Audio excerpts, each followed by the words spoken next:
Tonight it is our great honor and pleasure to welcome author Michael Hiltzik, who is here to discuss his latest book, The New Deal, A Modern History. Mr. Hiltzik has a BA from Colgate University and an MS in journalism from Columbia. During his extensive career with the LA Times, he has been a financial correspondent in New York City, Nairobi bureau chief, and financial staff writer, editor, and columnist.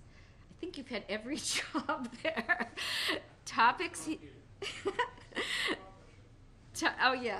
Topics he has written about include business, technology, and public policy.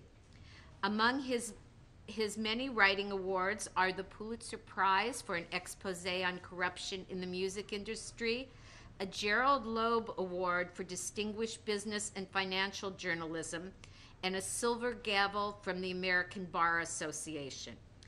Michael Hiltzik's three critically acclaimed books are The Plot Against Social Security, Dealers of Lightning, and A Death in Kenya. Praise for this book has been enormous, including the following from Kirkus: a sweeping, lively survey of the Roosevelt administration's efforts to restart the American economy nearly 81 years ago.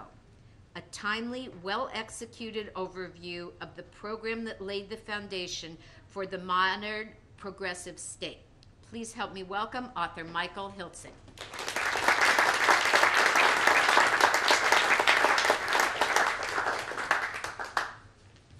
Well, thank you so much, Connie, for that very kind introduction and for having the collected works out here for everybody. And thanks to all of you for coming out, as Connie said, on a Dancing with the Stars night. And I guess I've been saved by TiVo. We're all here, I hope, tonight for what I think should be a joint effort to look back at a turning point in American history and to explore how that moment still resonates for us today. My goal tonight is the same as the goal that I set for myself when I started my book, which is to recover the New Deal from the mists of time and the accretion of 8 decades of ideology and misunderstanding and sheer forgetfulness.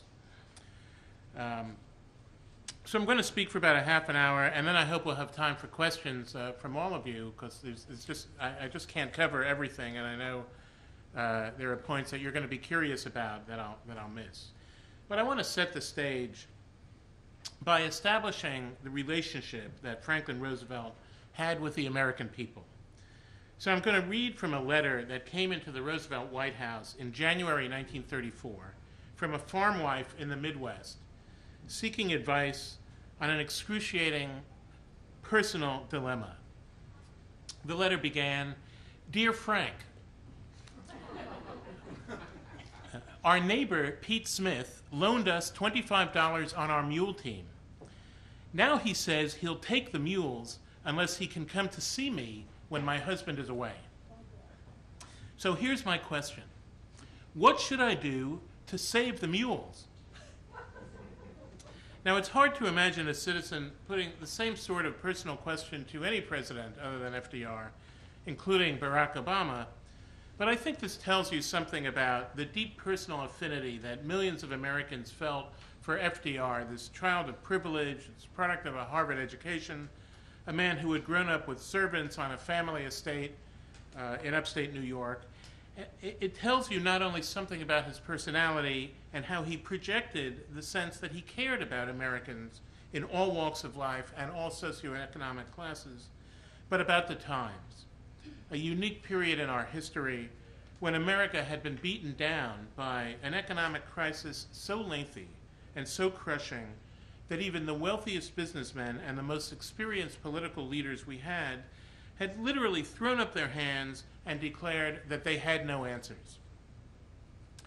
So Roosevelt arrived in the White House, having declared quite candidly that he didn't have the answers either, but that he was going to try everything he could to bring America out of crisis.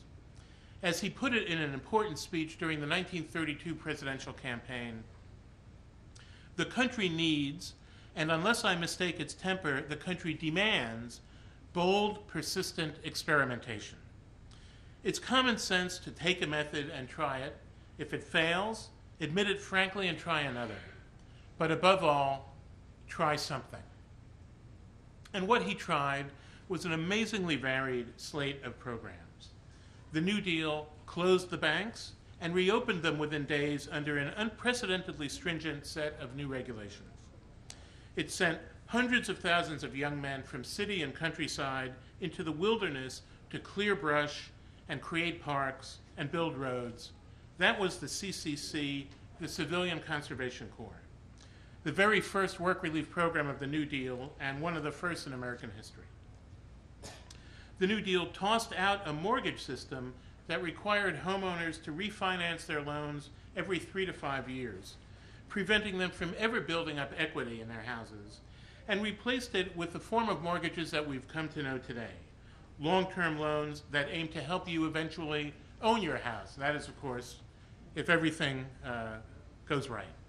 These loans, by the way, were refinanced at rock-bottom interest rates by the government. This was the Homeowners Loan Corporation, or HULC, which turned a profit for the U.S. government. And I think we'd love to see something like HULC today. The New Deal implemented price supports for a farm sector that by 1933 had been in a depression for more than a decade. It created Social Security. It took America off the gold standard, releasing the U.S. economy from the shackles of the past. And it built more than America had ever built before or has since. Highways, bridges, tunnels and dams, sewer systems, schools, civic monuments, theaters, and airports. For most of us, there probably isn't a day on which we don't drive, fly, play, learn, or well, flush on a structure built by the New Deal. The program was so diverse because it was the product of an amazingly diverse team of advisors, some of whom are remembered only as names in dry history textbooks, and some of whom have been completely forgotten. One of the ways I tried in my book to recapture the reality of the New Deal for modern readers is by bringing these people back to life in its pages. So there's Frances Perkins, the first female cabinet member in American history, who almost single-handedly brought Social Security into being, and who on her first day as Secretary of Labor not only had to physically evict the cigar-chomping gangsters with whom Herbert Hoover had staffed the Labor Department, but then she had to take mop in hand to evict the cockroaches from the Labor Department's filthy headquarters building. And Harold Ickes, FDR's Interior Secretary and the head of his Public Works Administration, a Republican, but a progressive Republican, who had staged a Dump Hoover campaign at the 1932 GOP convention, but failed because he couldn't find anyone else who wanted to run. And my personal favorite, General Hugh Johnson, a big, blustery, often drunk, profane ex-West Pointer who brought the National Recovery Administration, or the NRA, into being, created its symbol of the Blue Eagle, which many of you have seen or perhaps even remember, and who was famous for being able to intimidate the nation's biggest industrialists into doing his bidding when he wasn't secretly checking into Walter Reed Hospital to dry out. Now, how big a figure was General Hugh Johnson? Well, in 1933, the first year of FDR's administration, Johnson, not FDR, was Time Magazine's Man of the Year. Well, today, almost nobody even remembers his name. Yet, of course, at the center of all this activity was FDR. Like President Obama, he was viewed as rather an untested cipher when he took office. The X in the equation, as the editorialist William Allen White described him after the election. Roosevelt was so adept at making himself seem all things to all people that in reading the memoirs of his closest aides, you can sense their love and devotion to the man, but also their uncertainty about what he had in mind every time he talked to them. And I think that explains why so many of them who had spent years of their lives serving him ended up deeply disaffected. They started out working for the FDR they imagined in their minds, only to find out that when political expedience called, he could be somebody entirely different. But that wasn't the way the public felt about him. after years in which the national leadership didn't seem to have tried anything, Roosevelt's pledge, uttered in his